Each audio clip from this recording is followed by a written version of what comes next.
What's going on, BiggerPockets? It's Matt Faircloth. Thank you for watching. Today's video is very interesting, and this is for you guys that maybe have a few private lenders lined up, or maybe have private lenders that are coming to you that want to do some work with you, and maybe you followed some of the advice that I have in my BiggerPockets book called Raising Private Capital, because this book is about how to attract people that want to work with you and loan to you or invest with you or work with you in one way, form, or fashion as either private money partners or private investors in your business. You guys need to check that out. Raising Private Capital at the BiggerPockets store. But once you get these folks, how do you vet them and how do you decide which is the right private lender to work with for your business? So that's what today's video is about. So maybe you've got 2 or 3 different people. What can you do to decide to pick the right private lender or to seek out the right private lender for what you guys for what you're looking to set up in your business? So that's what today's video is. The first thing you want to do is ask a lot of questions. First of all, do not start throwing deals at these people. Don't immediately, oh hey, Uncle Charlie wants to work with me and lend to me money for my business. Let me immediately throw Uncle Charlie deals. Don't do that. Okay? Here's what I advise you guys to do. Okay, the first thing you want to do is ask questions. Okay. Here are the questions that you guys need to be asking, okay? Number 1, real simple. What is the source of the money? Okay, and it's not just that you want to make sure that they have it. You need to understand the source of the capital because of the money they want to loan to you, because the source of the money will in some ways dictate how you have to structure that deal. If they are taking their money from a self-directed IRA retirement account and they're loaning it to you, that there's certain hoops that have to get jumped through with your self-directed IRA custodian. You might need to speak to that custodian. You might need to get some paperwork from that custodian. It will likely slow down their ability to close by several weeks to get that money released to you by their IRA custodian, okay? There might be certain covenants and clauses in the loan docs that the IRA custodian is going to require that they're there. So if it's an IRA, that's one direction. And also, if it's an IRA, there are some things that you can create that are win-win benefits for them and for you that we're going to talk about in the next section, okay? So another source could be, let's say you locate somebody in your network that owns their home free and clear, okay? You're able to, through the conversations you have with them that I talk about in my book, you're able to show them that they can unlock that equity they have in their home and turn that equity loose in your business, and they can build their net worth, build their income, build their wealth by unlocking that equity in their house through something like a home equity line of credit, okay? You need to know that that source is a home equity line of credit. And the reason why you need to know that is that home equity line of credit, or even just a mortgage, has a monthly payment. So you, as the investor, need to make sure that they're making an income that's enough to supplement and exceed the monthly payment they have to make to maintain that debt.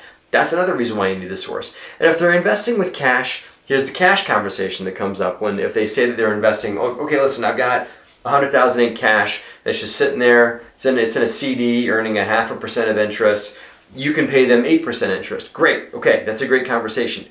You need to tell them, hey, by the way, I'm going to be paying you 8% on your money, but you know that interest is taxable, right? Like that you're going to have to pay tax on the interest that you make with me. You're going to have to declare it to the IRS at the end of the year that that's interest you made on a loan, right?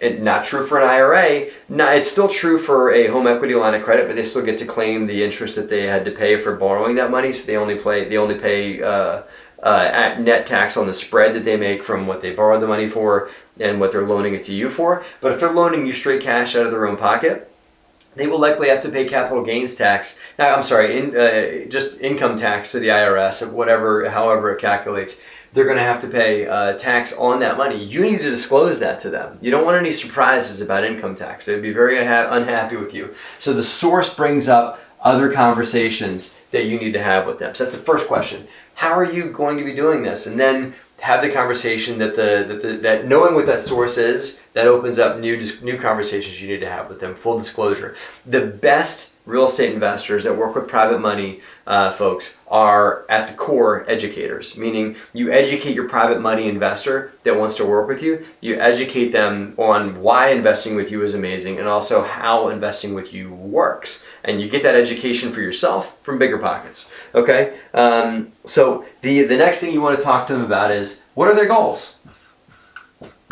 If you've got a private money person that's looking to retire in 2 years, or if you versus a private money person that's 30 years old but happens to have 100,000 in their IRA. Those are two separate goals. I have also encountered people that want to invest full time eventually. Okay, that's a different goal. They might want to get an education from you. They might want to learn how to do what you do as part of them loaning to you. Okay, you might need to expose them to a bit of the nuts and bolts, walk them on the job site, show them what you're up to.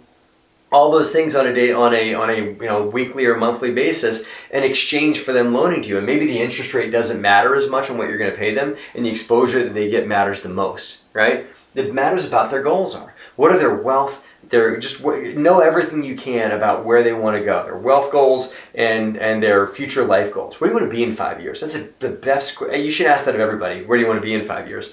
And if they don't know, that's a great conversation to have further, is to help somebody discover that. Through working with you, you can help them get where they want to go once they figure out where they want to go. Okay, and then obviously those goals can have things to do with money, with their life. Like, I want to be a full-time investor. Okay, that's a conversation.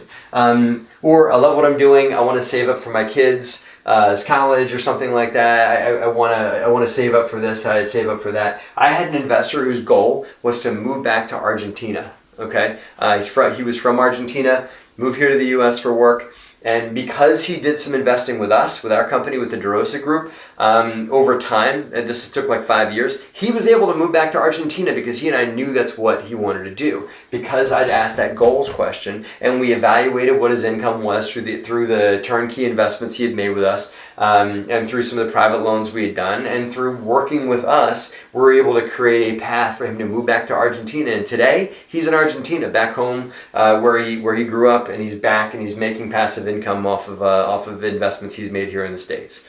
So it's a great story, but I would not have been able to help him get there if I didn't ask that question from Jump Street, from day one when we first sat down. So once you've got your questions answered, the next thing you want to do to pick the right private lender is to make sure that they are on board for a win-win with you, okay? Because you got to win too. You don't want to work with somebody who's out to get you or out to, because there are predatory lenders out there that pose as private money. You don't want to work with those folks. You want to discover just what the win-wins look like and enroll them in a win-win conversation, okay? Win-wins might look like if somebody's got an IRA. Let's say if they've got an IRA, maybe you can have the conversation about monthly payments.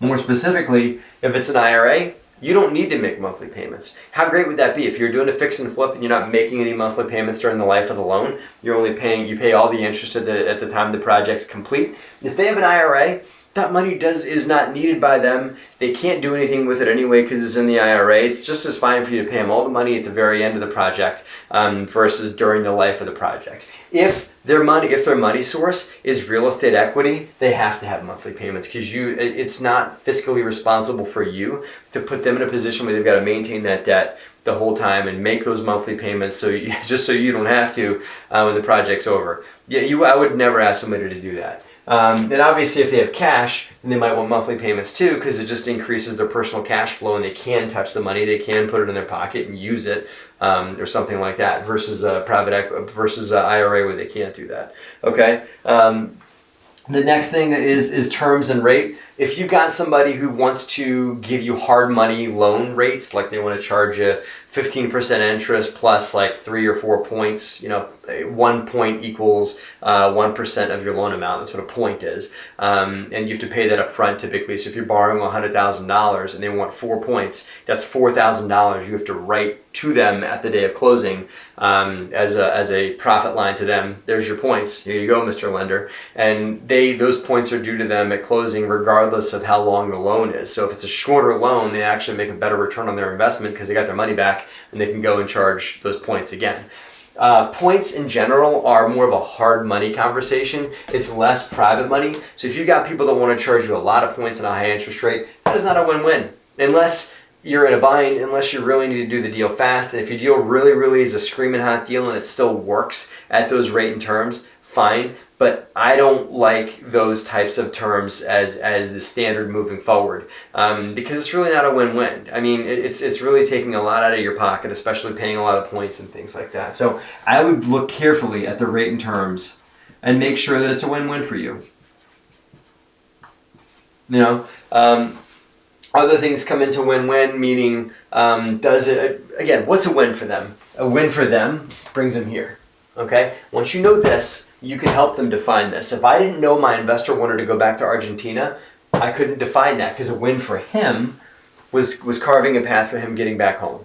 Okay, for me, a win for me was helping me elevate and grow my business with favorable loan terms that I could use over and over and over again, and know that the capital's there for me. So he almost was like a line of credit. So as soon as I needed the money for a deal, he was able to produce it lickety split for us to go and close. He was willing to buy projects we had that were ready for turnkey, and no questions asked. He did his due diligence on it, but he was a really ready and willing and able buyer. So I knew that was a win for me. I was able to produce product to sell it to him as a turnkey, or to produce a deal that he was willing to loan to me on. So it was a great arrangement in that. So I win, he wins. So for me, win might have been velocity. For him, might have been helping him get to his goals. Okay, but the bottom line, the way you vet a private lender is to ask lots of questions and to make sure you structure win-wins. High interest rates, lots of points are not wins for you. Lots of hurdles for you to jump through. Weeks or months that it takes to get to closings are not wins for you. And so wins for you are velocity to close.